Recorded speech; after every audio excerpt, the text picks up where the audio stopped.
The wind was a thief in this valley. It stole the moisture from the soil, leaving behind a puzzle of cracked earth. It stole the sound from a man's mouth, whipping his words away before they could find an ear. And it stole the hope from the people of Redemption Creek, leaving only a fine grit of dust that settled in the lines of their faces and the corners of their hearts. The town was a small, mean clutch of buildings huddled by the river, trying to look brave against the shadow of the saw-tooth mountains that clawed at the sky. But it was not brave. It was frightened, and frightened things have a habit of turning cruel. Clara Mayhew knew the shape of that cruelty well. At 27, she was a widow, a title that felt as heavy and ill-fitting as her late husband's winter coat. His homestead, a modest parcel of land upstream from the town, was now hers to hold or to lose, and she was losing it. The land itself was giving up, the grass burned to a pale yellow whisper, the creek bed a dry, stony throat. Her face, when she caught a glimpse of it in a pail of murky water, was a map of her struggle, the skin drawn tight over her cheekbones, her eyes holding a weariness that had no business in a woman so young. Her husband, Thomas, had been dead 6 months. He had died on a moonless night, his neck broken after a fall from his horse. The sheriff called it a tragic accident, a case of too much whiskey and a spooked animal.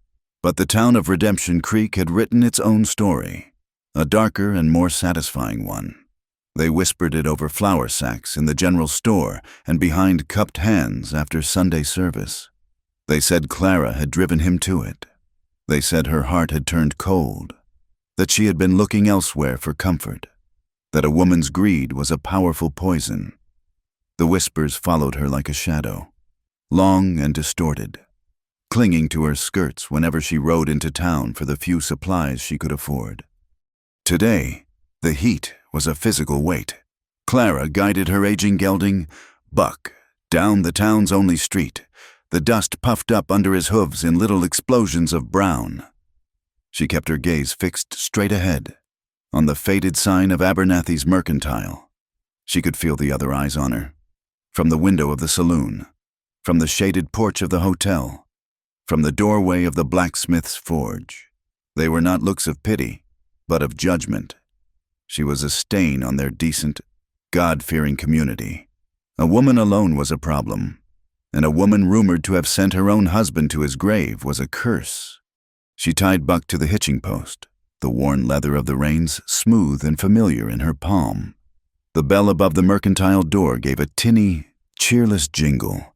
The air inside was thick with the smells of coffee beans, cured leather, and Mrs. Gable's sharp perfume.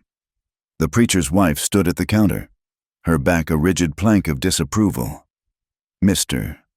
Abernathy, a man whose spine seemed to have been replaced by a question mark, shuffled behind the counter, avoiding Clara's eyes. "Just some flour and salt, Mr. Abernathy," Clara said, her voice quiet but clear. She would not let them see her shrink. "Mrs. Gable turned, her face a mask of sour piety. "Clara, we were so sorry to hear about your last calf. The drought is a trial sent from the Lord to test our faith." Her words were shaped like sympathy, but they landed like stones. The unspoken message was clear.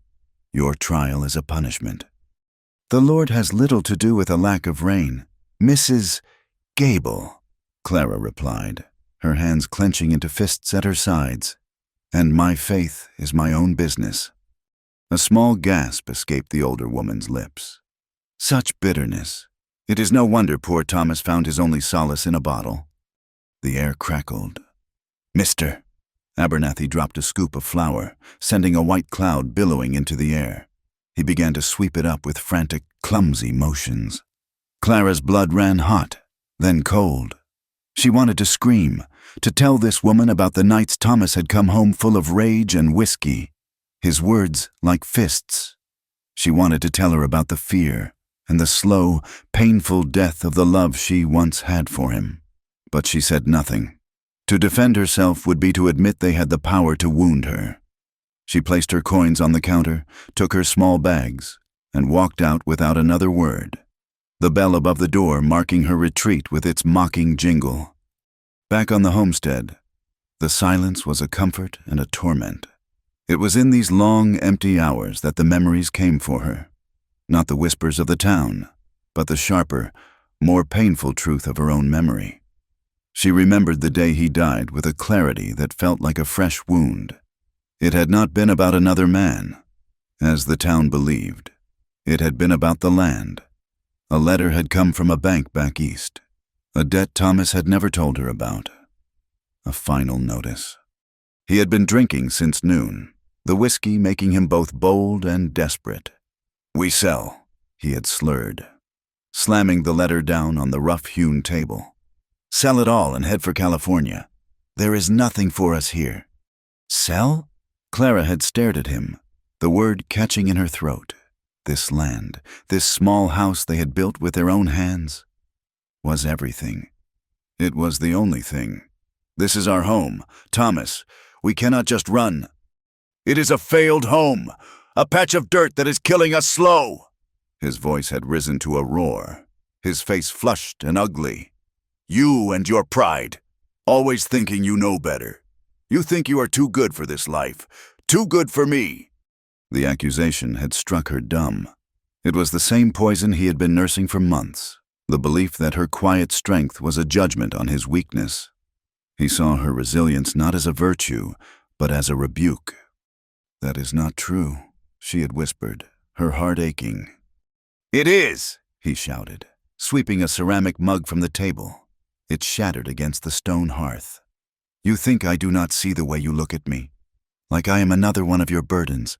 Well, I will not be your burden any longer." He had stormed out, the door slamming shut behind him. She had heard the frantic sound of him saddling his horse, the angry slap of leather, and then the thunder of hooves fading into the darkness. She had stood there, trembling, one hand pressed to her mouth, the bitter taste of unsaid words on her tongue. She did not go after him. A part of her, a weary, wounded part, was glad for the silence.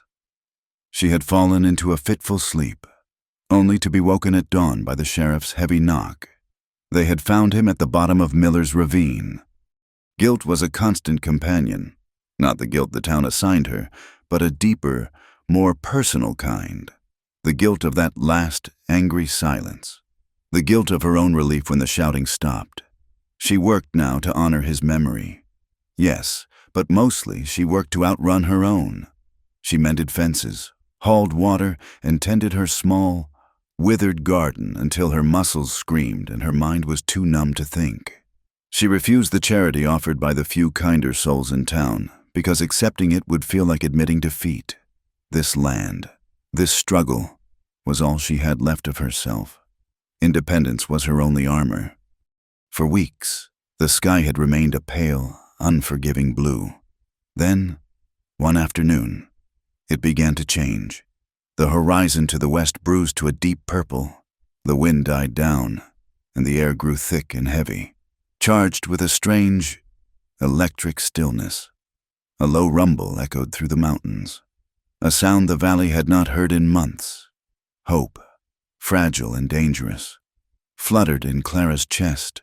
Rain. The first drops were fat and slow, kicking up little puffs of dust where they landed. Then they came faster, harder, until the world outside her window dissolved into a gray, streaming sheet. It was a deluge, a biblical flood sent to answer the valley's prayers. Clara stood on her porch, letting the cool spray mist her face, a small, genuine smile touching her lips for the first time in ages. But the blessing quickly soured. The parched earth could not drink the water fast enough. It pooled, then ran, turning the dry creek bed into a shallow, muddy stream. Within an hour, that stream had become a churning brown river, spilling over its banks and creeping across her lower pasture. The sound was no longer the gentle hiss of rain, but the hungry roar of a flash flood. Panic seized her. Her last 3 cows, all she had managed to keep through the drought, were in that pasture. 2 of them, smarter or luckier, had already moved to higher ground, but the third, an old brindle cow, heavy with calf, had gotten her leg tangled in a snarl of fallen branches near the water's edge. She was bellowing, her eyes wide with terror as the muddy water swirled around her legs. Clara did not hesitate. That cow, that unborn calf, represented a future. It was the difference between holding on and letting go completely. She ran to the small barn, saddled Buck with trembling hands, and rode out into the storm. The rain was a solid wall, blinding her. The ground, once hard as iron, was now a slick, treacherous mud. Buck minced his steps. His ears flattened against his head, but he trusted her, and he moved forward. As they neared the riverbank, the roar was deafening. The water was a chaotic mess of brown froth and debris, branches, logs, pieces of her own fence posts churning in the current. She could see the cow, struggling weakly now, the water already up to her belly. Clara urged Buck closer, leaning down from the saddle, trying to work the rope she carried around the cow's neck. The bank was dissolving beneath them. She felt Buck's hind legs slip, a sickening lurch as he fought for purchase in the greasy mud. He scrambled, his powerful muscles straining, but it was no use. The earth gave way. The world tilted, a blur of gray sky and brown water. Clara was thrown from the saddle, a strangled cry torn from her lips. The shock of the cold was breathtaking. The current seized her like a giant hand, pulling her under, tumbling her end over end in the dark. Debris filled water. She fought her way to the surface, gasping for air, only to be dragged down again. Her heavy skirts and boots were anchors, pulling her toward the bottom. Panic gave way to a strange, terrifying calm. Her lungs burned. Black spots danced in her vision. Her last coherent thought was of Thomas, his face angry and flushed in the lamplight. Then, nothing. Just as the darkness was about to claim her completely, something broke the surface beside her. Strong arms wrapped around her chest, pulling her head above the churning water.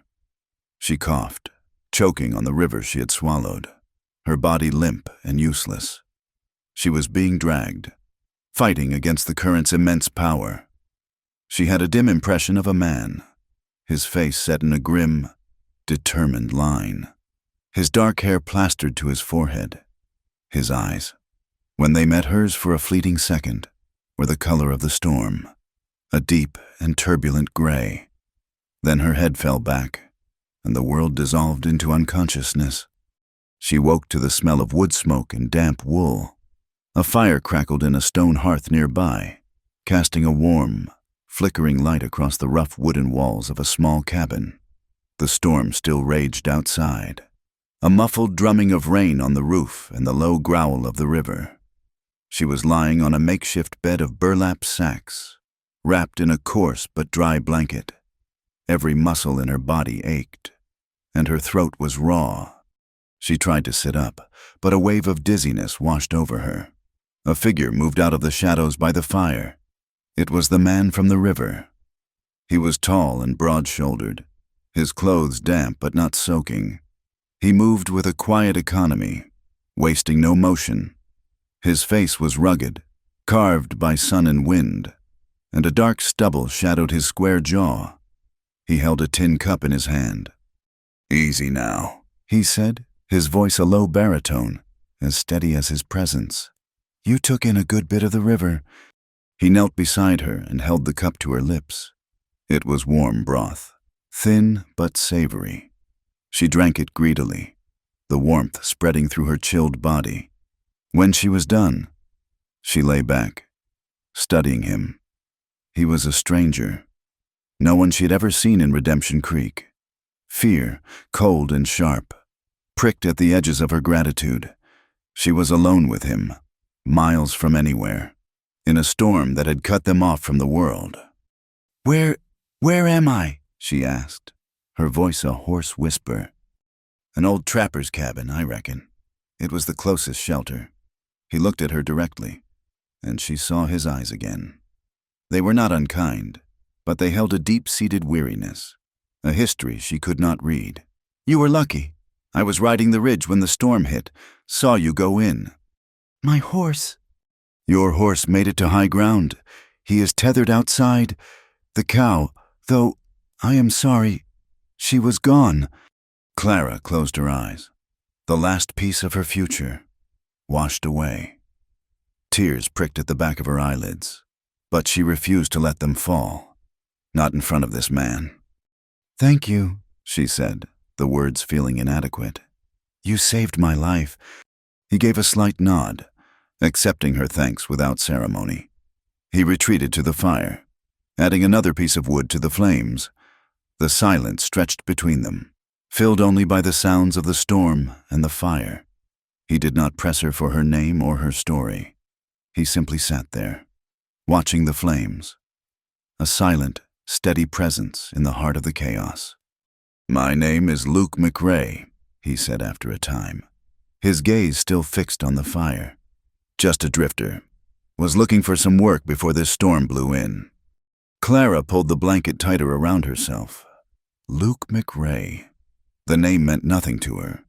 He was a wanderer, a man with no ties, the kind her husband had always warned her about. Her mind screamed at her to be wary, to fear the vulnerability of her situation. She was indebted to him, dependent on him. Yet, as she watched his quiet form silhouetted against the fire, she could not deny the strange sense of calm that settled over her. It was not comfort, not yet. It was something quieter. It was the simple, profound relief of not being entirely alone in the storm. For the first time in a very long time, the silence was not empty. It was shared. And in that small, abandoned cabin, surrounded by the fury of the flood, that was enough. The world shrank to the 4 damp walls of the trapper's cabin. For 3 days, the rain did not cease. It was a constant, drumming presence on the sod roof, a sound that seeped into their bones. Outside, the river was a beast, its roar a ceaseless reminder of the power that had thrown them together and now held them captive. Time lost its sharp edges, measured not by the sun, but by the fire's hunger for wood and the slow, painful knitting of Clara's bruised flesh. She woke the first morning feeling as though she'd been trampled by a herd of buffalo. A deep, purple bruise bloomed across her ribs, and her shoulder ached with a profound, grinding pain. Luke had been up for hours. The fire was built high, and a small rabbit, skillfully skinned and cleaned, was roasting on a spit he had fashioned from green wood. The sight of it made Clara's stomach clench with a hunger she had not realized was there. "Found him in a snare by the ridge," Luke said, not looking at her, his attention on turning the spit. "Old trap, but it still works." He moved around the small space with an unhurried grace that was at odds with his size. He found edible roots near the cabin, which he boiled in a dented pot he had unearthed from a corner. He tended to her scrapes with a clean strip of his own shirt and a poultice of chewed leaves that he said would keep the infection out. He did it all with a quiet efficiency that asked for nothing, not even thanks. His silence was a wall she could not see over. He offered no stories of his own, asked no questions about hers. He was simply a fact, a presence as solid and unreadable as the mountains outside. For Clara, who had grown used to the loud, demanding presence of her husband, this quiet was disarming. Thomas had filled every silence with his own needs, his complaints, his anxieties. Luke seemed to have no needs at all, or at least none that he was willing to show. This made her wary. Men, in her experience, always wanted something. Kindness was a currency they spent to purchase a woman's gratitude, her labor, or her affection. She watched Luke, waiting for the bill to come due. She kept the blanket wrapped tightly around her, a flimsy fortress against his calm, gray eyes. She answered his few, practical questions with single words. Her body was healing, but the armor around her heart was still firmly in place.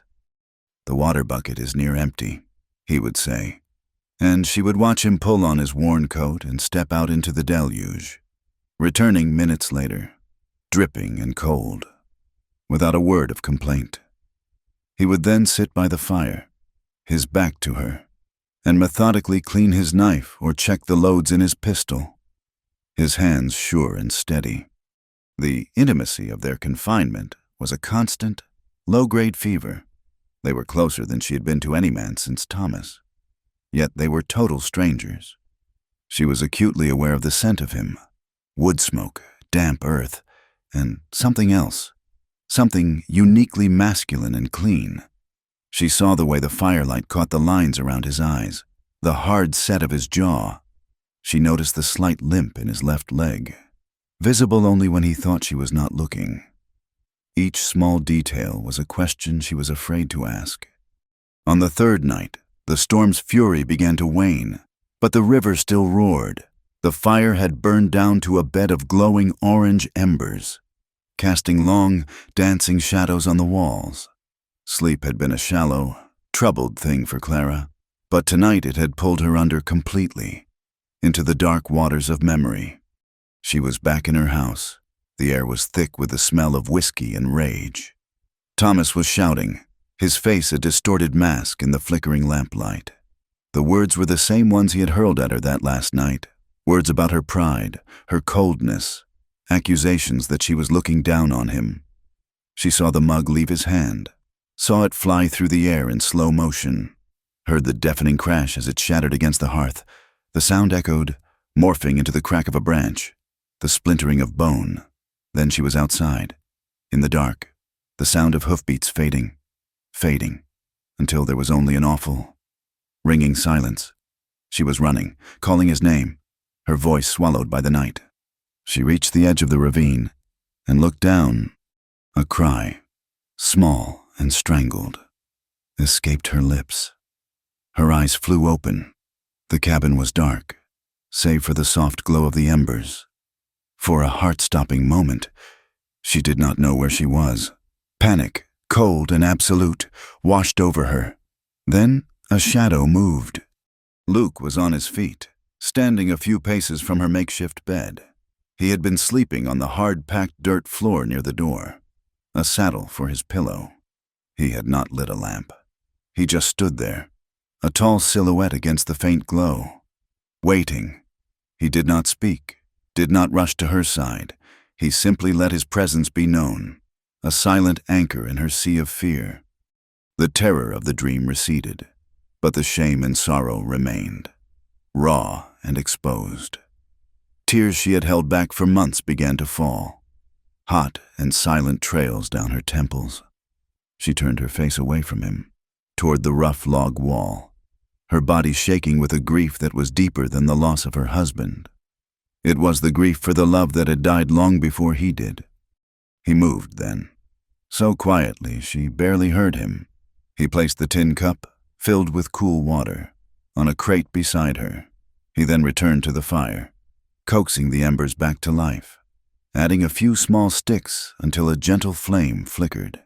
He sat on the floor, his back against the wall, his knees drawn up, and resumed his silent vigil. His restraint was a strange and powerful kindness. Another man might have offered clumsy words of comfort, or worse, taken her trembling as an invitation. Luke offered only his quiet, unassuming presence. He demanded nothing, not even an explanation. And in that quiet, in that darkness, the words that had been locked away inside her began to rise. "The town," she began, her voice a ragged whisper, addressed more to the shadows than to him. "They think I killed him." He did not stir. He just listened. Encouraged by his stillness, she continued, the story tumbling out in a broken, halting flow. "He was drinking. There was a letter, a debt. He wanted to sell the homestead, run away to California. I would not do it. It is our home, the only thing we ever truly built together." She paused, taking a shaky breath. The fire crackled, a soft counterpoint to the distant roar of the river. "He said terrible things, that I was cold, that I thought I was better than him. He was so angry. He stormed out. I let him go." Her voice broke on the last words. I was tired of the fighting. I was glad for the quiet. He rode off into the dark, drunk and furious. They found him the next morning at the bottom of the ravine. His horse had thrown him. She finally turned to look at him. His face was half in shadow, his expression unreadable, but his eyes, fixed on her, held an unnervous, unwavering attention. The sheriff said it was an accident, but the whispers started right away. People said we had fought over another man, that I had a lover, that I drove him to his death because I was greedy, because I wanted the land for myself, or that I met him on the trail, that I pushed him. She stopped, the ugliness of the accusation hanging in the air between them. She had never spoken these words aloud to anyone. To say them now, to this stranger, felt like lancing a wound. "I did not do it," she whispered, the words both a plea and a declaration. "But I did nothing to stop him, and I was relieved when he was gone. Does that make me a killer, Mr. McRae?" Luke was silent for a long moment. The firelight played across the hard planes of his face. When he finally spoke, his voice was low and even. "It just makes you a survivor." He said nothing more. He did not offer pity or judgment. He just stated a simple truth. And in that truth, Clara felt a small, fragile piece of her burden lift. He did not absolve her, but he did not condemn her either. He saw her. Something shifted in his gaze then, a flicker of a deep, private sorrow. For the first time, she saw past his quiet exterior to the man beneath. His eyes, for just an instant, held the same haunted look she saw in her own reflection. This man, this drifter, carried his own ghosts. He understood the weight of the past in a way no one else in her life ever had. The knowledge forged a bond between them, fragile and unspoken, in the dying embers of the fire. The next morning, the world was born anew. The rain had stopped. A pale, watery sunlight filtered through the trees, making the wet leaves glitter like 1,000 tiny jewels. The air was washed clean, smelling of damp earth and pine. The river was still high and fast, but its roar had subsided to a manageable grumble. The world was open to them again. The change was immediate. The small, intimate world of the cabin was gone, replaced by the vast, complicated one outside. Clara felt her old defenses slide back into place. The town was only a few miles away. Gossip traveled faster than a horse in Redemption Creek. If she were seen with this man, the whispers would become shouts. Her reputation, already in tatters, would be utterly destroyed. "The river is down enough," she said, her tone businesslike, as she packed the few salvageable items from her saddlebags. "I should get back to my homestead." Luke nodded, his face giving nothing away. "I will see you across the low pass. The main trail will be washed out." They rode in silence. Buck and Luke's sturdy bay picking their way through the muddy, debris-strewn landscape. The devastation was immense. Trees were uprooted, fences gone, the land scoured and changed. When they reached the edge of her property, the sight made Clara's heart sink. A whole section of her fence was gone, torn away by the floodwaters. The lower pasture was a sea of mud. It would take weeks to repair, weeks she did not have. She dismounted, turning to face him. The moment felt heavy, charged with all the things they had not said in the cabin. "Thank you, Mr. McRae," she said formally. "I am in your debt." "There is no debt," he replied, his gray eyes steady on hers. He swung down from his horse. "You should leave now, before anyone from town rides out to check the damages," she insisted, a desperate edge to her voice. "They cannot see you here. It will only make things worse for me." He looked at her, then at the broken fence, and then back to her. A flicker of something, frustration, perhaps, or regret, crossed his features before being suppressed. He gave a single, curt nod. "As you wish." He turned to his horse without another word. Clara watched him, a hollow ache spreading through her chest. It was for the best, she told herself. It was the only way. She turned her own horse toward her small, lonely house. But after a few moments, the lack of sound behind her made her stop. She looked back. Luke was not riding away. He had taken tools from his saddle roll, a hand axe and a coil of wire, and was methodically beginning to repair her fence. He worked with the same quiet competence he had shown in the cabin, setting a fallen post, stretching the wire tight, his movements efficient and strong. She opened her mouth to protest, to tell him to go, but the words would not come. Instead, she just stood there and watched him work. He was giving her a chance to start again. A small piece of order in the chaos. When he was finished, an hour later, the fence was not new, but it was whole. He mounted his horse and rode over to her. He stopped a few feet away. The space between them humming, he reached into his saddlebag and pulled out a small, heavy leather pouch. He held it out to her. "What is this?" she asked, her voice barely a whisper. "Something to help you get back on your feet." She stared at the pouch, then at his unyielding face. "I cannot take your money." "It is not a gift," he said, his voice firm. "It is an advance. For the work I was looking for, when you are able, you can pay me back in wages." He urged his horse a step closer, pressing the pouch into her hand. The leather was warm, the weight of the coins inside substantial. "Buy a new cow, plant your seeds." Before she could argue further, he tipped his hat, a gesture both respectful and final. "Good luck to you, ma'am." And then he was gone, riding west, his back straight, never once looking back. Clara stood there, the heavy pouch in her hand, watching until he was just a small speck against the vast, indifferent landscape. A profound sense of loss washed over her, so sharp and unexpected it stole her breath. Relief and ache warred within her as she returned to her empty house.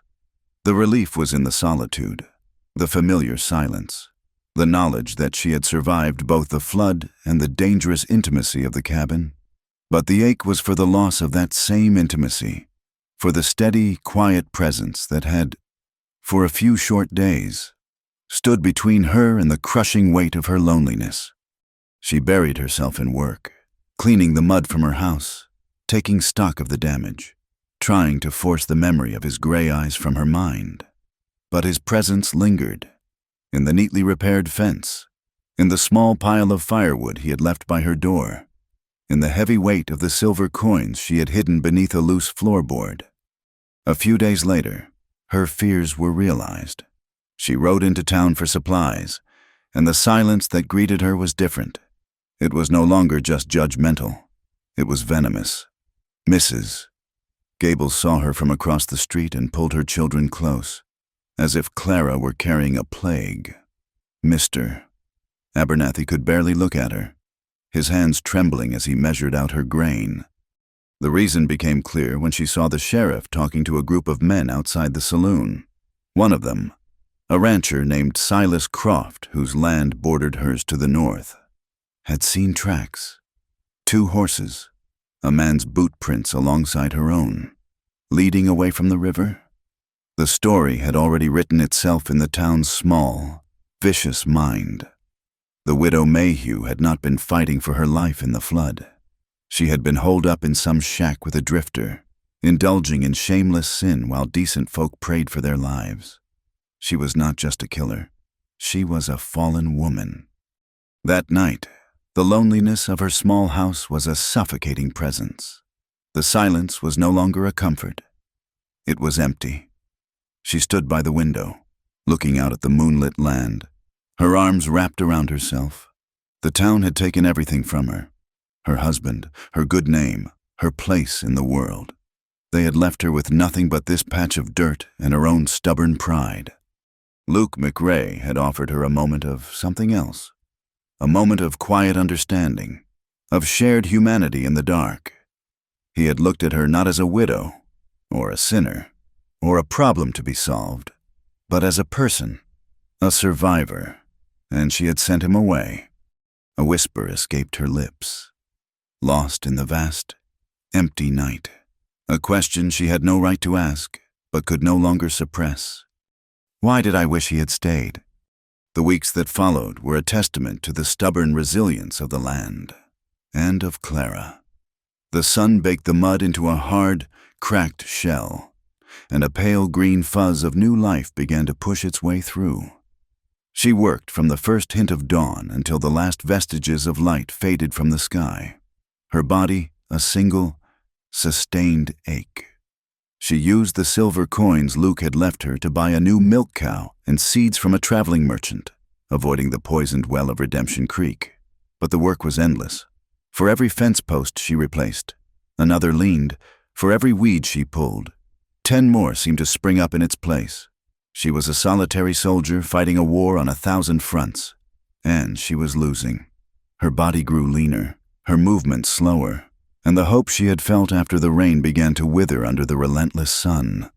Then, one evening, as she was leading her new cow back to the barn, she saw him. He was standing by the newly repaired fence line, his bay horse grazing nearby. He looked as if he had simply grown out of the landscape, a natural part of the dust and the twilight. It was Luke McRae. Her heart gave a painful lurch, a mix of fear and a feeling she refused to name. He did not approach, just stood there waiting, his hat in his hands. She walked toward him slowly, her mind racing. The town's venomous gossip was a fresh wound, and his presence here was salt in it. Mr. McRae, she said, her voice tight and formal. You should not be here. I know, he answered, his voice low. He did not look away. But I passed through town. I heard the talk. Clara's face burned with humiliation. Then you know why you must leave. I also know that a woman cannot run a homestead this size on her own. Not after a flood. The harvest will be on you before you know it. He took a step closer, but stopped when she flinched. I am not asking for wages, just a meal and a place in the barn to sleep. I will work through the harvest. After that, I will be on my way. She stared at him, torn. Every instinct for self-preservation screamed at her to send him away. His presence would be proof of the town's foulest accusations. It would invite ruin. But when she looked past him, at the fields still choked with flood debris, at the barn roof that needed mending, at the endless list of tasks that grew longer each day, her body answered for her. The exhaustion was a physical weight, pressing down on her shoulders, making it hard to breathe. Her heart, so long a clenched fist of pride, felt perilously close to giving up. To say no would be to surrender to the slow, grinding defeat she had been staving off for months. The barn, she said, the words tasting of defeat and a frightening, unfamiliar hope. You can sleep in the barn. He simply nodded, as if he had expected no more and no less. And so began their silent partnership. The days fell into a rhythm dictated by the sun and the needs of the land. They spoke little, but their silence was different now. It was a shared language of labor. He was an tireless worker, his movements economical and sure. He seemed to know what needed doing without being told, his eyes taking in the scope of a problem and his hands finding the solution. They cleared the fields together, their hoes rising and falling in a steady, hypnotic beat. They rebuilt the washed-out sections of the corral, the sound of his hammer a steady pulse against the vast silence of the valley. He taught her how to properly splice a wire fence, his large, calloused hands guiding hers with a gentle, impersonal touch that still made her skin tingle. In these shared tasks, a fragile trust began to grow. She learned to anticipate his need for the sledgehammer, leaving it where he could reach it. He learned she took her coffee black and would have a cup waiting for her on the porch rail when she came in from milking the cow. They moved around each other with an unspoken understanding. Two solitary planets slowly falling into a shared, predictable orbit. The work was still backbreaking, but it was no longer lonely. The crushing weight of it was now shared, and the burden felt lighter for it. One afternoon, a buggy kicked up a cloud of dust as it rolled up her lane. Clara's stomach tightened. It was Mr. Sterling, the banker from town. He was a man in his 50s. with soft hands, a hard smile, and eyes that always seemed to be calculating a person's worth and their weaknesses. Luke was on the far side of the barn, reshoeing buck, but he stopped his work, his posture still as he watched the banker approach. Mrs. Mayhew, Sterling said, tipping his hat with a flourish that did not hide the predatory gleam in his eyes. I trust you are recovering from our recent spot of weather. We are managing Mr. Sterling, Clara said, her chin high. Are you? He let his gaze drift over the homestead, lingering on the remaining signs of damage. It takes a great deal of capital to recover from such a blow. Capital? I am afraid that your late husband did not possess. I have been reviewing his accounts. The loan I extended to him for spring planting is now significantly past due. I will pay it, Clara said, her voice steadier than she felt. The harvest will be good. Sterling gave a small, condescending laugh. My dear woman, the harvest will not be nearly enough to cover the principal, let alone the interest that has accrued. The bank has been patient, but our patience has its limits. He leaned closer, his voice dropping to a conspiratorial whisper. There are, of course, other ways for a woman in your position to settle such a debt.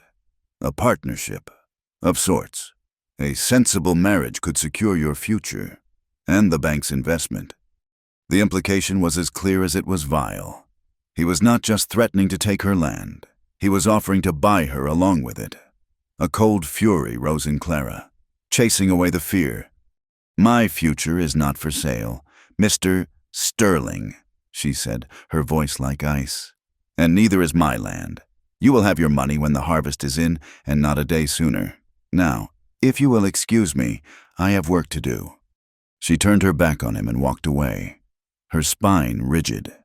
She could feel his eyes on her, and she did not let her shoulders slump until she heard the sound of his buggy rattling back down the lane. She leaned against the rough wood of the barn, her legs trembling. Luke rounded the corner, a horseshoe in his hand. He did not ask what had happened. He did not have to. He had heard enough. I have the money I left you, he said quietly. You could use that to pay him some of what you owe. No, she said, pushing herself away from the wall, her pride rushing back in like a tide. It is not your concern. I do not need you to save me. His jaw tightened, but he did not argue. He just looked at her, and in his eyes she saw not pity, but a deep, frustrated understanding. He saw her pride for what it was, the last standing wall of a fortress that was about to be overrun. He turned and went back to his work, the sharp, rhythmic strike of his hammer on the anvil ringing with a new and angry force. The banker's visit marked a change. The town, which had settled into a state of cold shunning, now grew openly hostile. Having Luke on her land was no longer just a rumor. It was a visible fact, and in their minds, his presence explained her defiance of Mr. Sterling. She was not just a sinner, she was a fool, throwing away a chance at security for the sake of a worthless drifter. The next time she went to town, the cruelty was a physical force. It met her the moment she dismounted. A group of men loafing on the porch of the saloon fell silent, their eyes crawling over her with insolent appraisal. One of them spat a brown stream of tobacco juice near her boots. "Looky there," he drawled to his friends, his voice loud enough for the whole street to hear. "The Queen of the Valley. Here she has got herself a new king." The men laughed. A coarse, ugly sound. Clara's face flamed, but she kept walking, her gaze fixed on the mercantile door. Inside, Mrs. Gable was waiting, her face a thundercloud of righteous indignation. "Clara Mayhew," the woman said, her voice sharp as broken glass. "Have you no shame, flaunting your sin in the face of this decent community? You are a temptress, luring that poor man to his ruin, just as you did your husband. You are a sickness in this valley." Clara stood frozen, the woman's words striking her like a slap. She opened her mouth to speak, but no sound came out. She was suffocating under the weight of their judgment, drowning in their hate.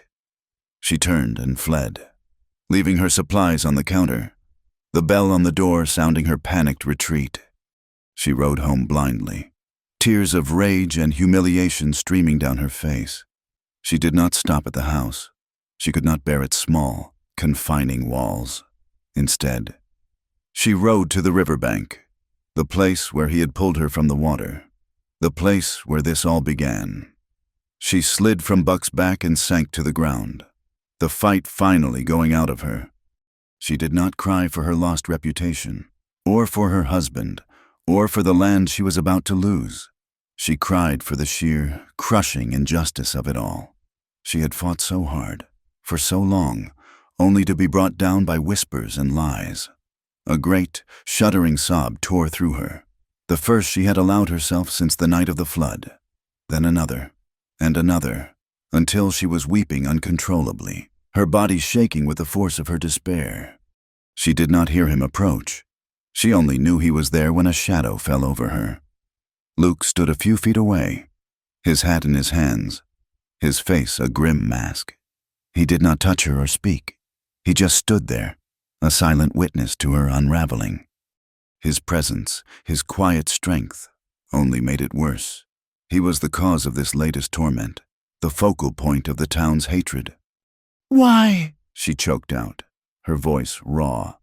Why did you come back? It was an accusation, a desperate cry for an answer to a question that made no sense. Why would anyone willingly step into her ruined life?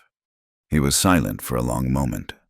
The only sound the gentle murmur of the river and her own ragged breaths.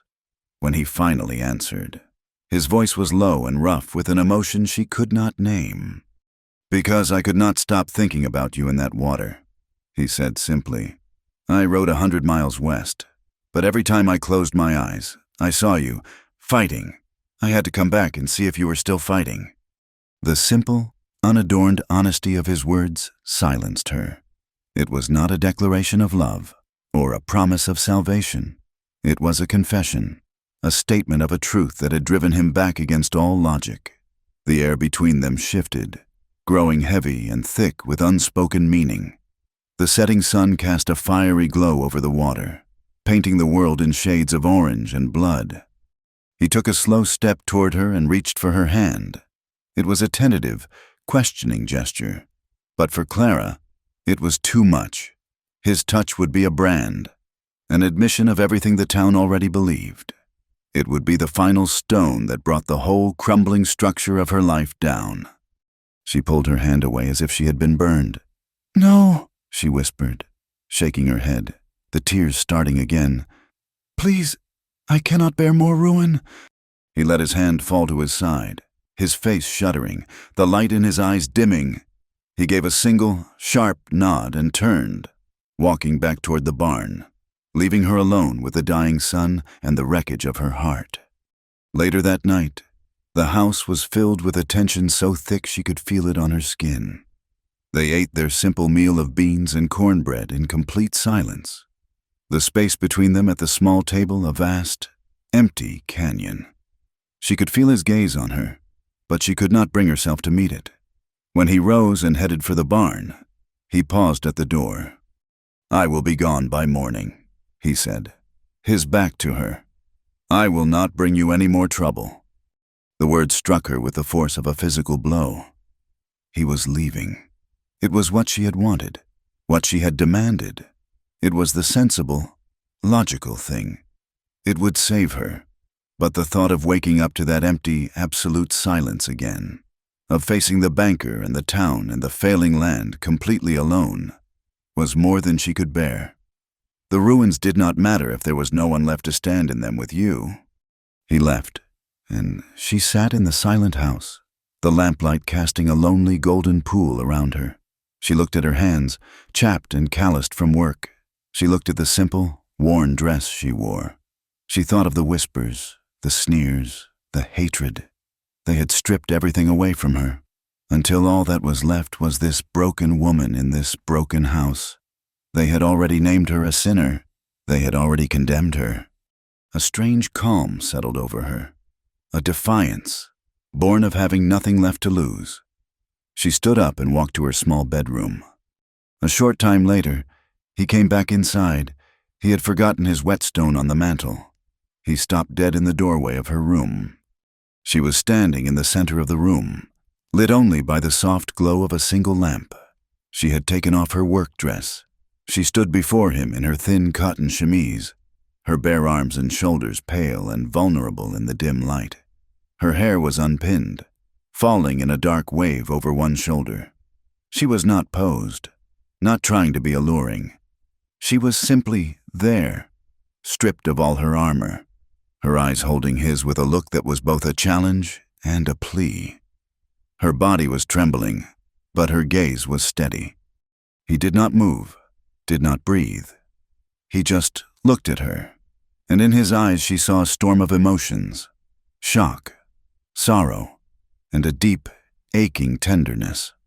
She finally broke the silence, her voice a soft, trembling whisper in the stillness of the room. Will you stay if I undress? It was not an invitation, but a question of profound and desperate importance. She was laying her last, most vulnerable truth at his feet. She was asking if he could look upon her, in all her supposed ruin, and not turn away. He took a slow step into the room, and then another. He did not reach for her. He did not smile. He simply walked to the small chair in the corner and sat down.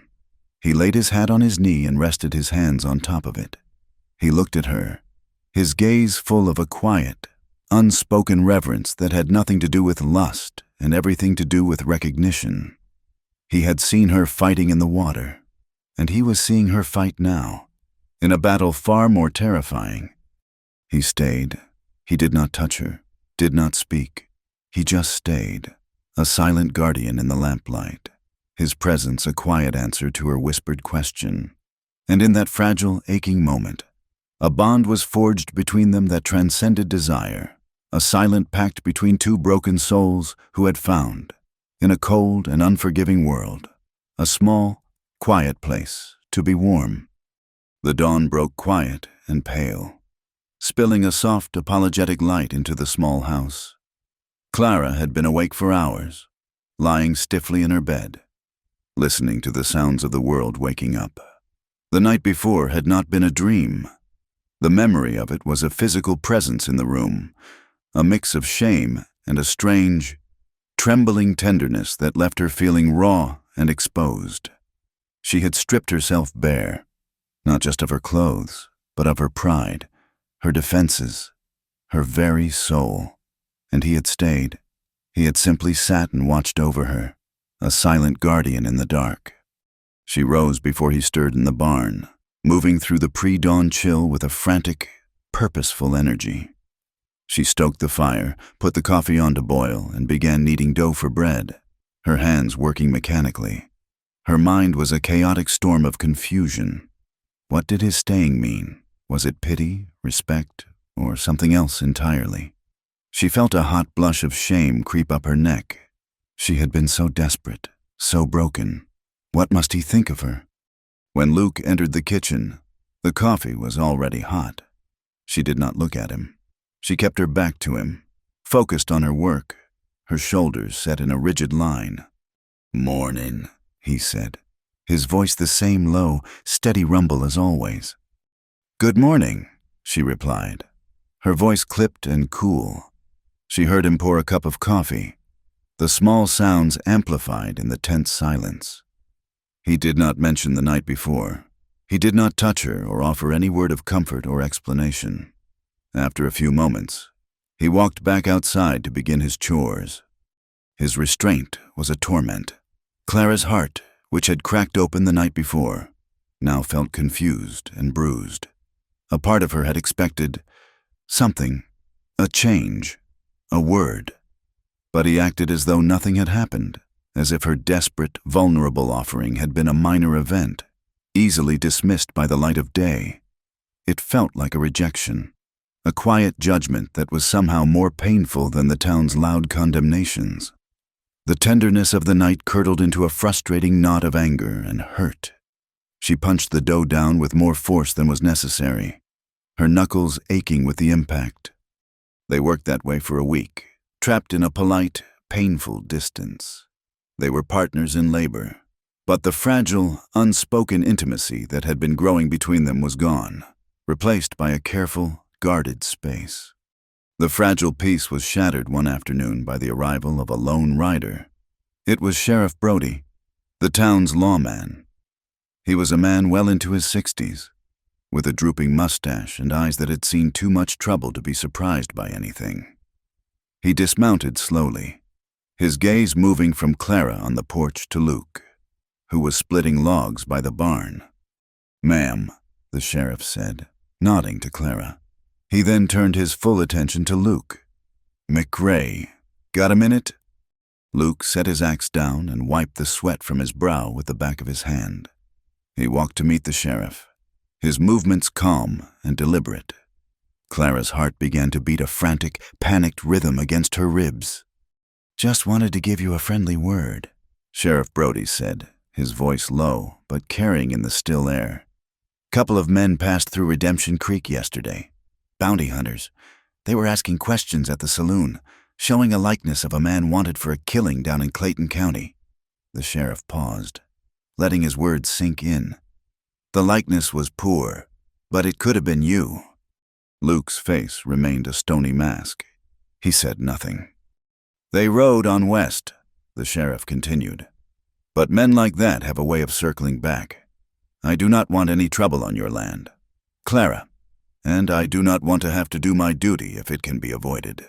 A man in your position, McRae, might find the air healthier in another territory." He looked from Luke to Clara and back again. "That is all I have to say." He tipped his hat, mounted his horse, and rode away, leaving a thick, suffocating silence in his wake. A killer. The whispers in town had called her a killer, and all along, she had been living with a real one. The thought was a shard of ice in her gut. She waited until the sheriff was a small dot on the horizon before she moved. She walked stiffly toward Luke, who had not moved, his gaze fixed on the spot where the sheriff had been. "Is it true?" she asked, her voice shaking. "Did you kill a man?" He finally turned to look at her, and the weariness she had seen in his eyes that first night in the cabin was back, deeper and more profound than ever. He did not deny it. "Yes," he said, his voice flat. Clara flinched as if he had struck her. She took a step back, her mind reeling. The quiet, steady man who had pulled her from the river, who had mended her fences and sat with her in the dark, was a fugitive with a price on his head. "Why?" she whispered. He hesitated, his jaw working. For a moment, she thought he would not answer. Then, he seemed to make a decision. "Come inside," he said. "If you want the truth, you will hear it all." Inside the small, sunlit kitchen that had become a place of such awkwardness, he told her his story. His voice was low and devoid of emotion, as if he were reciting a tale about a stranger. "I had a younger sister," he began. Her name was Sarah. She was like the first day of spring, all light and warmth. We grew up poor, but we had each other. He stared at his hands, resting on the table. "There was a man in our town, son of a wealthy rancher. He was used to taking whatever he wanted, and he wanted Sarah." Luke's voice grew rough. "She told him no. She was gentle about it, but she was firm. He did not like being told no. One night, he and his friends waited for her on the road from town. His voice broke, and he stopped, swallowing hard. They heard her. They left her by the side of the road. Broken." Clara put a hand to her mouth, a wave of nausea washing over her. "The doctor did what he could," Luke continued, his voice now a dead monotone. But the light in her was gone. She never smiled again. She barely spoke. She just sat by the window, staring at nothing. The law did nothing. The man's father was powerful. He paid off the sheriff, bought the silence of witnesses. The official story was that she had fallen from a horse. Everyone knew it was a lie, but no one would speak it aloud. He finally looked up, and his eyes were blazing with a cold fire that chilled Clara to the bone. "I went to him. I did not go to talk. I found him in the saloon," bragging to his friends. "I took him outside, and I killed him. With my bare hands. I do not regret it. It is the only thing I have ever done in my life that I am certain was right, but the law does not care about what is right. It only cares about its own rules, so I have been running ever since." He finished his story, and the silence that followed was absolute. Clara looked at him, at the raw pain etched on his face, at the terrible burden he carried. The fear was still there, a cold knot in her stomach. He was a wanted man, a killer, but underneath the fear, something else was stirring, a fierce, defiant compassion. She thought of the town's smug cruelty, of Mrs. Gable's pious venom, of Mr. Sterling's predatory smile. She understood, in a way she never had before, what it felt like to be pushed to the edge, to be left with nothing but a final, desperate act of justice. He had not killed for gain or for malice. He had killed to avenge an unbearable wrong. He had done for his sister what he believed no one else would. And in that moment, Clara knew what she had to do. "You cannot leave," she said, her voice surprisingly firm. He looked at her, his expression clouded with confusion. "Clara, did you not hear me? There are bounty hunters looking for me. If they find me here, they will drag you into it. They will take everything from you." "They are already taking everything from me," she countered, a spark of the defiance he had seen in the river returning to her eyes. "Let them. You cannot run forever. Luke, so you will stop here." She stood up, her decision made. "No one comes out this far unless they have business. From now on, your business is only in the back pastures and inside the barn. You will work where you cannot be seen from the road. You will not ride out. At night, you can come in the house. I will not have you hunted like an animal. I will hide you." He stared at her, dumbfounded. "Why?" he asked, the single word full of disbelief. "Why would you take such a risk for me?" "Because," she said, her voice softening, "I know what it feels like to be judged by people who do not know the truth." And so their world shrank again, becoming a secret shared between the two of them. The days were filled with a quiet tension, every distant sound a potential threat. But the nights, after the sun had set and the curtains were drawn, became their sanctuary. The awkwardness that had plagued them was burned away by the harsh fire of the truth. There were no more secrets between them, no more polite distances. Their connection, which had been forged in the chaos of the flood and tested by the town's scorn, now deepened into something solid and real. In the evenings, they would sit by the fire, the silence comfortable and profound. Sometimes they would talk for hours, sharing small stories of their pasts, filling in the empty spaces of each other's lives. He told her about his childhood in the mountains of Tennessee, of his sister's love for wildflowers. She told him about her own dreams, before she had married Thomas, of seeing the ocean one day.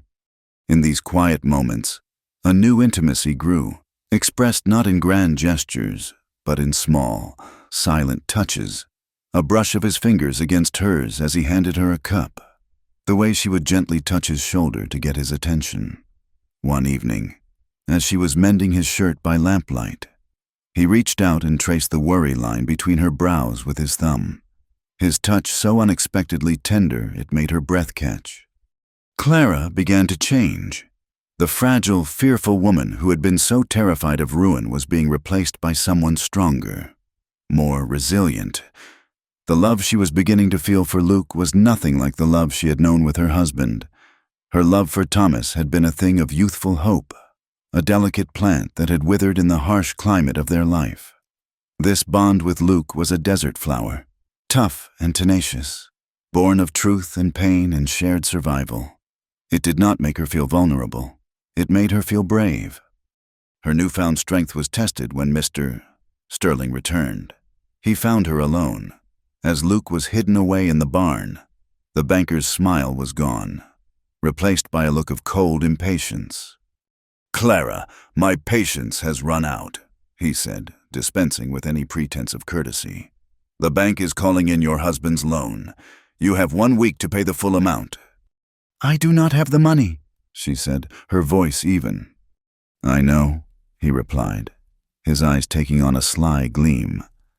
"But I have a final proposition for you. A business arrangement.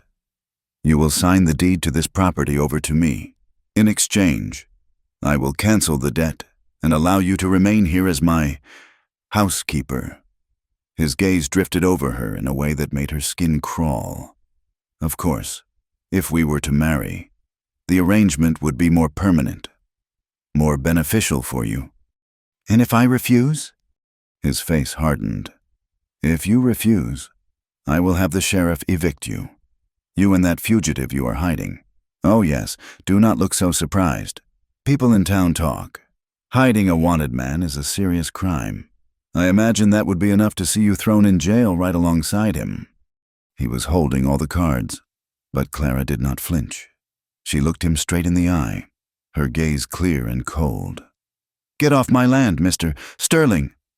He laughed, a short, ugly bark.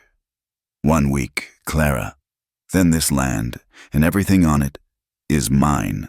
He turned and left, confident in his victory. Clara stood on the porch, trembling not with fear, but with a white-hot rage.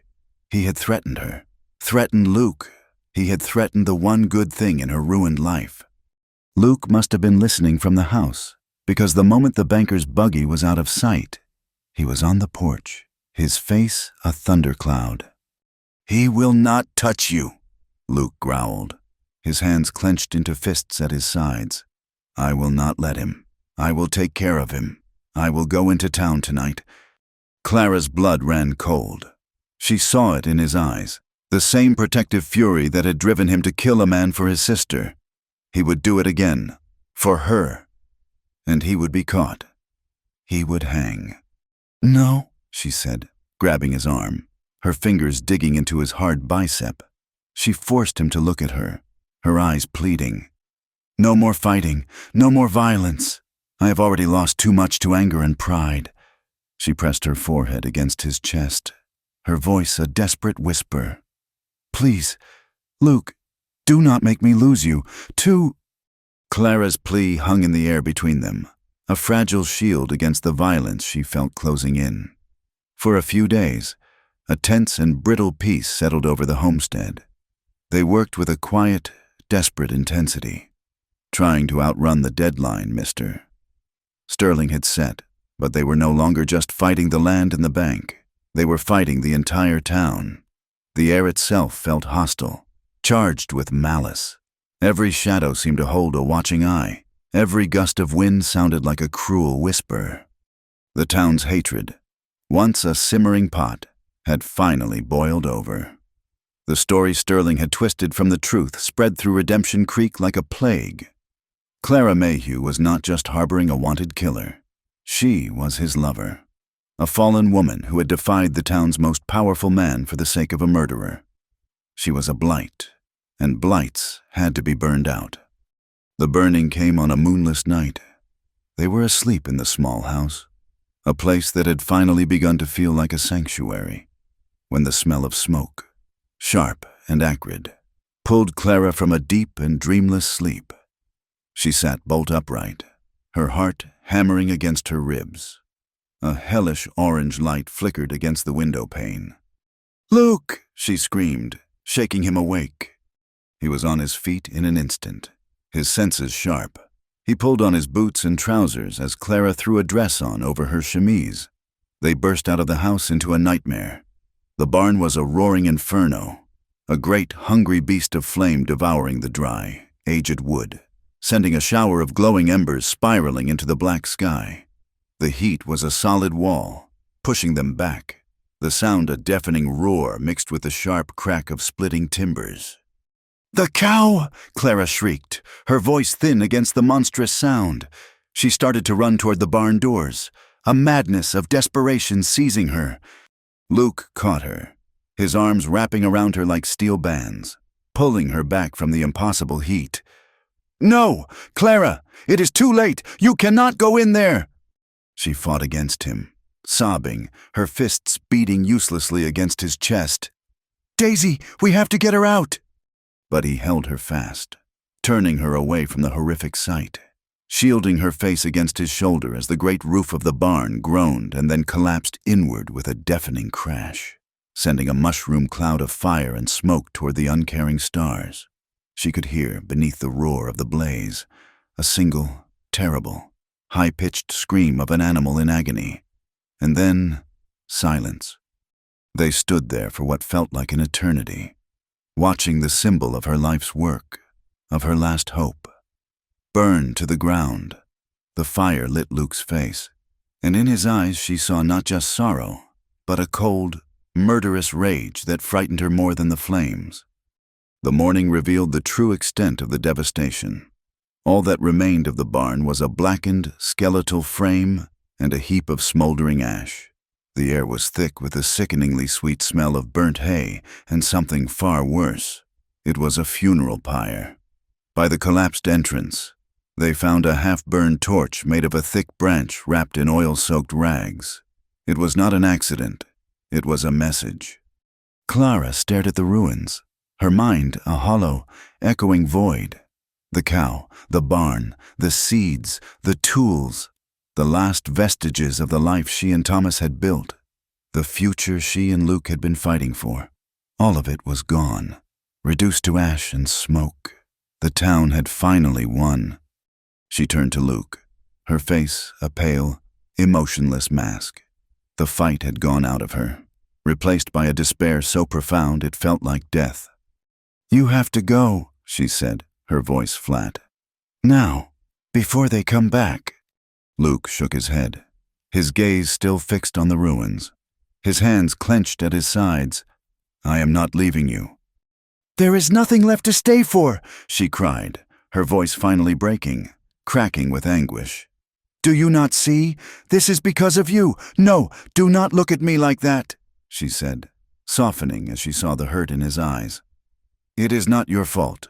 It is mine, for letting you stay, for thinking we could fight them. But they will not stop.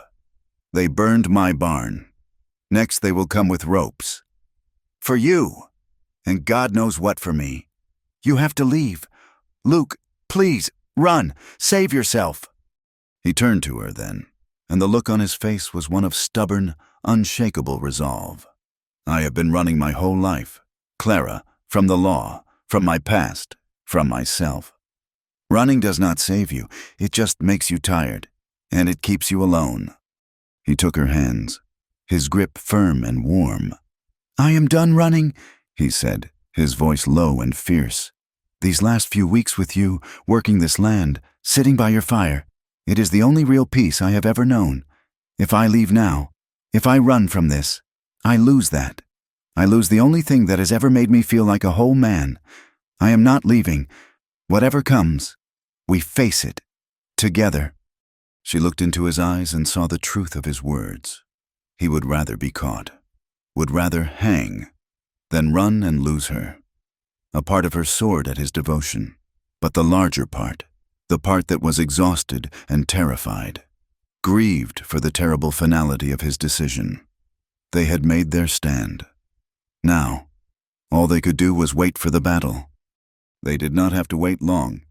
2 days later, Mr. Sterling returned. This time, he was not alone. He rode in his buggy, and flanking him on horseback were 2 hard-faced men with pistols strapped to their hips. They looked less like ranch hands and more like the kind of men who did a banker's dirty work for a price. Luke saw them coming and met Clara on the porch. He stood slightly in front of her, a silent protector. "Stay behind me," he murmured. Sterling pulled his buggy to a halt and climbed down, a sheaf of papers in his hand and a triumphant smirk on his face. "Good morning, Clara. I see you have had some misfortune." He gestured with his chin toward the blackened remains of the barn. "A terrible shame. Makes my business here that much more urgent." He held out the papers. "This is a legal writ of seizure, signed and sealed by Judge Peterson himself. As you have failed to repay your husband's loan, this property and all assets upon it are now the legal possession of the Redemption Creek Bank. You are trespassing. I am ordering you to vacate the premises immediately." "You have no right," Clara said, her voice trembling but defiant. "Oh, but I do," Sterling said with a cruel smile. "The law is on my side.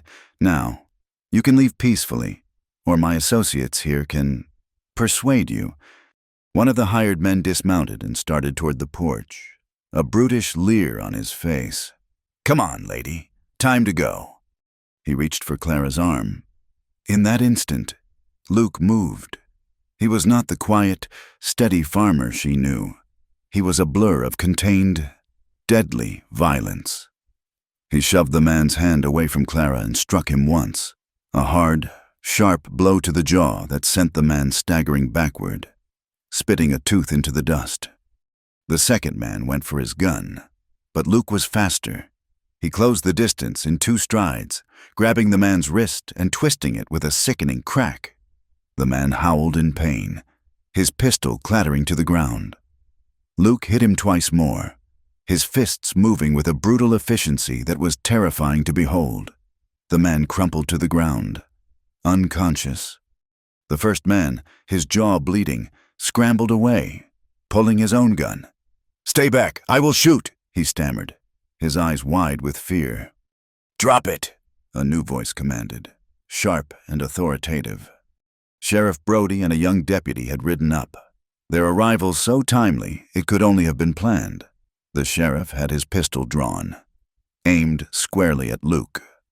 "It is over, McRae," the sheriff said, his voice weary but firm. Luke slowly raised his hands, his chest heaving, his eyes still blazing with protective fury. The hired man scrambled to his feet, clutching his broken jaw. "He assaulted us! Sheriff!" Sterling shouted, his face pale but his eyes alight with victory. "He tried to kill my men! You are a witness!" "I see what I see," Brody said grimly. He nodded to his deputy. "Cuff him." The deputy approached Luke cautiously, pulling iron cuffs from his belt. As the cold metal clicked shut around Luke's wrists, the reality of the moment crashed down on Clara. She rushed forward, her hands outstretched. "No!" she cried, her voice breaking. "You cannot. They were trying to throw me out of my own home. He was protecting me." "Ma'am, I am sorry," the sheriff said, his face impassive. "He just assaulted 2 men in my presence. That is enough to lock him up. And that is before we get to the outstanding warrant from Clayton County." He looked at Luke, his voice hardening with the formality of the law. "Luke McRae, you are under arrest for assault, and for the murder of Elias Vance. You have the right to—" Clara stopped listening. The world began to close in, the sounds becoming muffled and distant. And then, another sound began to rise. A low murmur at first, then growing louder. It was the sound of voices, of wagon wheels, of hoofbeats. A crowd was gathering. Sterling must have told the whole town to come and watch the show. They were coming up the lane, their faces a gallery of morbid curiosity and righteous spite. Mrs. Gable was there, her lips pursed in a look of grim satisfaction. Silas Croft was there, and the men from the saloon, and all the others who had whispered and sneered and judged. They had come to see the final ruin of the woman who had defied them. "There they are, the killer and his whore!" someone shouted. A chorus of jeers and insults rose from the crowd. "String him up! She is getting what she deserves." Clara pleaded with the sheriff, her words lost in the ugly noise. "Please, he is a good man. You do not understand." But Sheriff Brody was unmoved, his face a hard mask of duty. He and his deputy began to lead Luke toward a horse. The crowd parted to let them through, their faces filled with a triumphant, hateful glee. Clara tried to follow, but the wall of people blocked her way. Over their heads, her eyes met Luke's. In all the chaos, in all the noise and the hate, he looked only at her. His face was bruised and grim, but his eyes were clear. He was not afraid. He was not defeated. He was looking at her with that same fierce, protective tenderness she had seen so many times before. As the deputy forced him onto the horse, he leaned down, his voice carrying to her over the jeers of the crowd. "Do not let them take what is left of you," he said. Then he was gone, swallowed by the mob. Led away in disgrace, the crowd followed, a jubilant procession escorting their sacrifice back to town. Sterling remained, standing on her porch, the new master of the house. The hired men nursed their wounds, glaring at her with contempt. Clara stood frozen in the dust, the hateful words of the town and Luke's final plea echoing in her ears. She was alone, utterly and completely alone. She turned and began to walk. She did not know where she was going. Her feet moved on their own, carrying her away from the stolen house, away from the victorious banker, away from the jeering ghosts of her neighbors.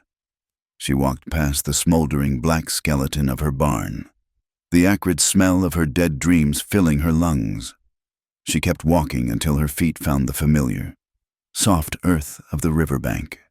She sank to her knees in the exact spot where he had pulled her from the raging water, the place where her old life had ended and her new one had begun. The sun was setting, a brilliant, bleeding wound in the western sky. Its dying light filtered through the thin haze of smoke that still rose from the ashes of her barn, casting the entire world in a desolate, apocalyptic glow. The last of her strength gave out. A sob, a great tearing sound of absolute heartbreak, was ripped from her chest. She collapsed onto the ground, her body shaking with a grief so vast it had no sound, her tears soaking the thirsty earth where it had all started, and where it had all just ended. The county jail was a brick cage smelling of stale sweat, cheap whiskey, and hopelessness. Clara visited once a week, making the long, dusty ride to the neighboring town where Luke was being held. Each visit was a fresh torment. She saw him through a crosshatch of thick iron bars that separated the visiting area from the cell block. He was thinner, his face drawn and shadowed, but his eyes, when they met hers, were still clear and steady. The fire in them had not gone out. His trial was set for the end of the month. The circuit judge was a man known for his harshness, and the story told by Mr. Sterling and his men, backed by the Clayton County warrant, was a rope already tightening around Luke's neck. Conviction was a certainty, and conviction for murder, even a long past one, meant hanging. "I have been talking to people," she said on her third visit, her voice a low, urgent whisper, her fingers gripping the cold bars that separated them. "The night guard, Deputy Miller. He is young. He has gambling debts. The back window of the supply room has a weak lock. If I could get you a file." Luke reached through the bars and placed his fingers over hers, silencing her. His touch was warm and firm. "No, Clara, no more." "But they are going to kill you," she hissed, tears of frustration blurring her vision. "We can run. We can go to Mexico or Oregon. Somewhere no one knows us. And then we run from there?" he asked, his voice gentle but firm. "And then from the next place after that? I told you, I am done running. It is a kind of death all its own." He squeezed her fingers. "All my life, I have been looking over my shoulder. Here, in this cell, I can finally look forward. I can look at you." "Look at me," she sobbed, her heart breaking. "Luke, there is nothing for you to look at if you are dead." "Then look at me now," he said, his gaze intense, willing her to understand. "This is all that matters. You came back for me. You fought for me. That is more than I ever thought I would have." He paused, his expression growing serious. "There is only one thing I want you to do. I want you to promise me something." She looked at him, her tears stopping. "Anything—" "Promise me you will live," he said. "I do not mean just survive. I mean live. Do not let them burn the fight out of you. Do not let them make you small. Promise me you will not let them take what is left of you." She could not speak. She could only nod. a fresh wave of tears choking her. He held her fingers for a moment longer, a lifetime of unspoken love passing between them through the iron bars.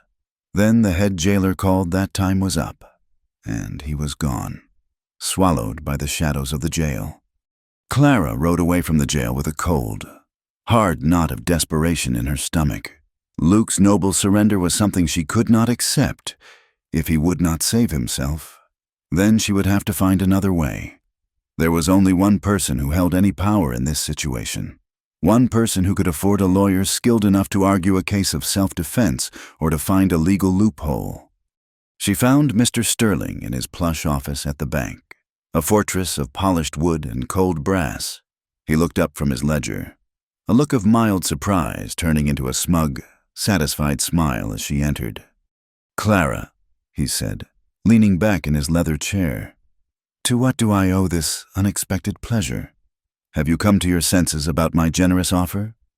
She walked to his desk and stood before him, her hands clasped tightly to stop them from shaking. "I have come to make you a different offer, Mr. Sterling." Her voice was low and steady. "I will sign the deed to my land over to you, free and clear. I will walk away and never come back. I will even sign a paper saying I will work for you, as a servant in your home, for the rest of my life. I will do anything you ask." Sterling raised an eyebrow, intrigued. "Go on."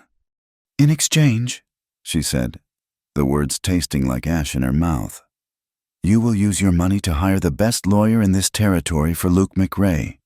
You will see that he gets a fair trial, that his side of the story is heard." For a moment, there was only silence. Then Sterling began to laugh. It was not a pleasant sound. It was a rich, ugly, gloating laugh that filled the entire office. He laughed until tears streamed from the corners of his eyes. "A lawyer?" he finally gasped, wiping his eyes with a silk handkerchief. "My dear deluded woman, why on earth would I do that? I have everything I want. I have your land. I have the town's respect for bringing a dangerous criminal to justice. And soon, I will have the pleasure of watching your lover swing from the gallows. His death is the final, perfect punctuation mark on my victory." He leaned forward, his voice dropping to a vile, conspiratorial whisper. Was he worth it, Clara? Was a few weeks of rolling in the hay with a wanted man worth all of this? You had a chance at a comfortable life with me, but you chose the dirt, and now you will have nothing. Something inside Clara, something that had been bent and bruised and beaten for months, finally snapped. The desperation, the fear, the grief, it all coalesced into a single, clarifying bolt of pure rage. She did not think, she acted. Her hand flew across the desk, and she slapped him, the sound a sharp, satisfying crack in the quiet office. "Mr." Sterling's head snapped back, a red handprint blooming on his pale, fleshy cheek. He stared at her, his mouth agape, his eyes wide with shock and fury. Clara stood tall, her breath coming in sharp, clean bursts. The trembling was gone. The fear was gone. In their place was a cold, hard certainty. "I will not kneel," she said, her voice clear and ringing with a strength she did not know she possessed. "Not to you, not to anyone, not ever again." She turned her back on him and walked out of the bank, leaving him sputtering in impotent rage. She had lost everything, but in that one defiant act, she had reclaimed herself. That night, the sky broke open. A furious storm, much like the one that had brought Luke to her, lashed the valley with wind and rain. For Clara, it was a sign. She put on her sturdiest boots, her worn riding coat, and filled her saddlebags with what little food she had, in a small, heavy pouch. She placed the last of the silver coins Luke had given her. She rode through the driving rain, the wind a wild scream in her ears, her course set for the county seat. She found Deputy Miller taking shelter from the storm on the covered porch of the saloon, a flask in his hand. He was young, barely 20, with a weak chin and shifty eyes. She approached him, the rain plastering her hair to her face. "Miller?" she said, her voice barely audible over the storm. He looked up, startled. Mrs. Mayhew, what are you doing out in this? She did not answer his question. She held out the heavy pouch of coins. This is for you, she said. I know about your debts at the card table. This will clear them. His eyes widened as he felt the weight of the pouch. A greedy light flickered in their depths. What for? He asked, his voice a nervous whisper. 10 minutes, she said. The keys to the cells are on a hook by the sheriff's desk. I want you to go back inside, find a reason to be in the storeroom, and stay there for 10 minutes. That is all I am buying. He hesitated, licking his lips, his gaze darting around the empty, rain-swept street. It was a fortune to him, enough to get him out of this town, out of this life. He looked at her, at the hard, unyielding set of her jaw, and knew she was not bluffing. He gave a single, jerky nod, stuffed the pouch into his coat, and scurried back toward the jailhouse. Clara tethered her horse, and Luke's bay which she had brought with her, in a dark alley behind the building. She slipped through the back door of the jail, which was, as she had hoped, unlocked. The main office was empty, lit by a single, low-burning lamp. The keys were on the hook. The snores of the head jailer echoed from a back room. She took the keys and moved into the cell block. Luke was on his feet the moment he saw her, his eyes wide with disbelief. Clara, what are you doing? I made you a promise, she whispered, her hands fumbling with the lock, the key finally turning with a loud, grating click. I promised I would live, and I cannot do that without you. He did not argue. He stepped out of the cell, and for a moment, they just stood there, his hand finding hers in the dark. Then the spell was broken. A shout came from the front of the jail. Miller's 10 minutes were up. They fled, out the back door, into the storm. They mounted their horses and spurred them into the darkness, the sounds of alarm bells and shouting men rising behind them. They rode hard, not on the main roads, but through the wilderness, the storm their only ally, its fury washing away their tracks and covering the sound of their escape. The chase was on. They could hear the baying of the sheriff's hounds, a terrifying sound carried on the wind. All night they rode, pushing their horses to their limits, their bodies aching, their lungs burning. The wilderness was a treacherous maze of ravines, thick forests, and slick, muddy hillsides. Twice, they nearly lost the horses. Once, they had to dismount and lead them through a rocky creek bed to throw the dogs off their scent. Just as the first hint of gray began to lighten the eastern sky, they broke through the trees and found themselves on the banks of the river. It was swollen and brown from the storm, but not the raging monster it had been weeks before. They were exhausted, soaked to the bone, their hearts pounding in their chests. The sounds of the posse were closer now, a relentless, nearing pursuit. This was the end of the line. Clara slid from her horse, her legs nearly giving out from under her. She looked at Luke, his face streaked with mud and rain, and felt a wave of love so powerful it dwarfed her fear. I do not care what happens next, she said, her voice breathless. I do not care about tomorrow or a week from now. I just want this moment. He came to her, his hands framing her face, his thumbs wiping the rain from her cheeks. Clara, he whispered, his voice thick with 1,000 emotions. She pulled his head down and kissed him. It was not a gentle kiss. It was a desperate, hungry, final kiss. A kiss of rain and mud and fear and a love that had been forged in fire and flood. They clung to each other in the misty, gray dawn, two broken, beautiful souls, trembling and utterly alive. He was the one who pulled away. His face was a mask of anguish. They are too close, he said. They will catch us both.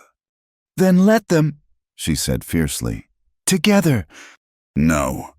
He shook his head. His decision made. There is a chance. For you. He gripped her shoulders. Listen to me.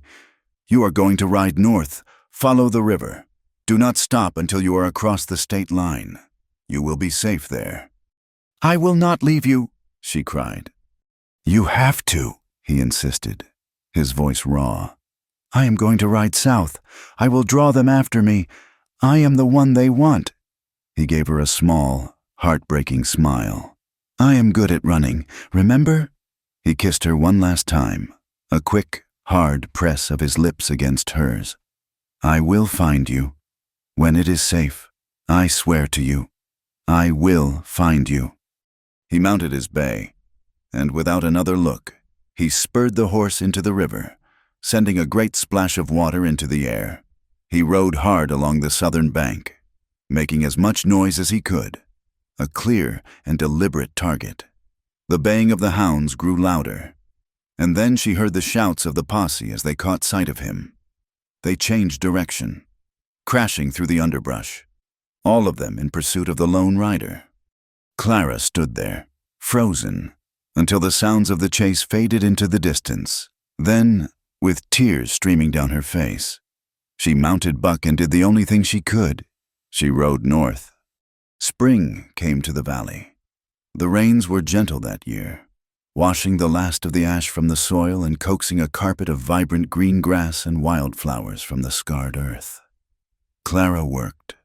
She had returned to her homestead a week after the escape, finding it empty, Sterling having given it up as a lost cause. She worked alone, but she was not bowed. Luke's last words were a fire in her belly. She cleared the rubble from the barn's foundation. She planted a new garden, its neat rows a testament to her faith in the future. She lived. She was no longer waiting for ruin. She was building. One morning, she was on her porch, drinking a cup of coffee in the cool, clean air when she heard it. The sound of a single horse, its hoofbeats slow and steady, not frantic like the posse, not triumphant like the banker. She stood up, her heart a wild bird in her chest. She stepped out into the yard and looked toward the river. A man on a horse sat there, a familiar silhouette against the rising sun. He was thin, and he sat his horse with the weary posture of a man who had ridden a long, hard road. But it was him. She did not run to him. She did not shout his name.